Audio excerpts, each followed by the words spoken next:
If you ever thought about retiring early, you're not alone. But an early retirement comes with trade-offs that you may not realize. And I'm going to go over a few of them today because there's things that you give and there's some things that you get when you have early retirement.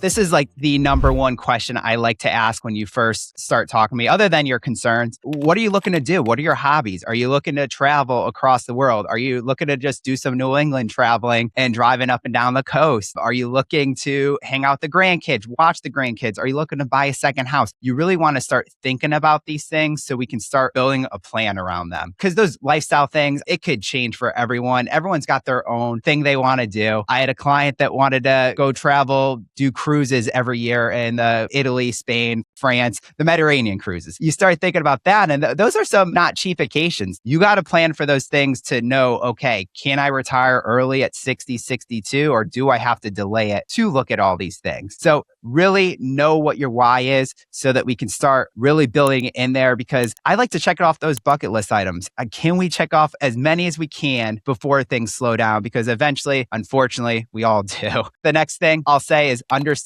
the financial trade-offs. This one is bigger than people realize. The reason why I will say this, a lot of people, when they get close to retirement, kids are out of the house, your mortgage might be paid off. And because of that, you start putting more and more in your 401k. And sometimes people are putting the max in the 401k at that time. So if you're retiring at 62 versus 65, now you're not putting in over $30,000 in your 401k if you're maxing it out. That's $90,000 in 3 years. With returns, that's even more. And then you're also starting to take money out at 62 rather than 65. So it ends up being a couple $100,000 of a difference when you start thinking about that. And that's just maxing the 401k. The other thing too is you're in your highest earning years usually. So because of that, you really got to start thinking about, okay, is there things I need to get done? Like I've had a client that they end up working one extra year because they had a couple house projects they wanted to do. And they're like, let's get those paid off with the salary that I have, because I do have a really good salary. And then let's get into retirement and start doing the fun things. So there's some trade-offs sometimes. So for that one, we came up with a plan, and that person was like, you know what? Let's keep working. Let's work another year just to get the deck done, the kitchen. We know lumber and all that is getting super expensive now with all inflation.